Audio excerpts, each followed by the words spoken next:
La tendance est hésitante à la mi-journée sur le CAC 40. Les investisseurs semblent prendre leurs bénéfices depuis le début de la matinée, après la nouvelle séance de hausse hier sur l'indice parisien, à l'annonce des avancées en matière de vaccin de la biotech Moderna. Celle-ci a annoncé travailler sur un vaccin qui serait efficace à 94,5%, quelques jours après l'annonce de Pfizer et de BioNTech qui fait état, lui, d'un vaccin efficace à 90%. L'avantage de celui développé par la start-up Moderna est qu'il présente moins de contraintes en matière de conservation.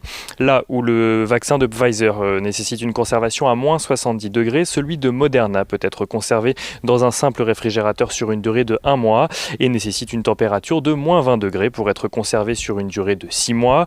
Passé l'effet d'annonce hier, les marchés subissent aujourd'hui toujours le contexte d'évolution de l'épidémie à travers le monde. Le nombre d'infections dépasse à présent les 55 millions de cas dans le monde, donc depuis le début de la pandémie. Les mesures de restriction, si elles sont toujours drastiques dans plusieurs pays, commencent cependant à être remises en cause. En France notamment, plusieurs voix s'élèvent pour obtenir une réouverture anticipée de tous les commerces à l'approche des fêtes de fin d'année. Aux États-Unis, celles-ci sont en revanche renforcées à l'approche de Thanksgiving dans plusieurs États.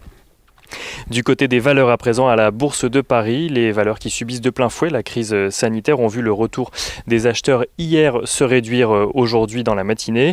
Ainsi Airbus, Vinci, Renault, Engie ou Total sont dans le rouge à la mi-journée. Vallourec bondit de son côté à la suite de l'annonce du groupe de vouloir céder une partie de ses dettes à ses créanciers afin de le transformer en capital. Le projet concerne plus de 50% des 3,5 milliards d'euros de dettes contractées par l'entreprise. Une opération qui reviendrait à donner le contrôle de Vallourec à ses créanciers.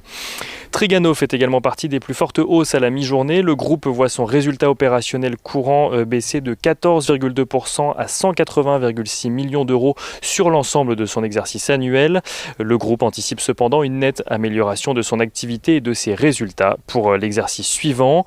Et Bouygues se positionne sur Alstom. De son côté, le groupe a annoncé avoir placé 16,45 millions de droits préférentiels de souscription d'Alstom dans le cadre de l'augmentation de capital annoncée hier.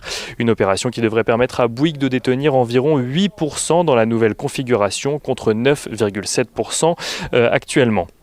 Et Iliad confirme de son côté ses objectifs pour 2020 ainsi que ceux de son plan stratégique jusqu'en 2024. La maison mère de Free a enregistré une croissance solide de son chiffre d'affaires au 3e trimestre en phase avec les attentes des analystes.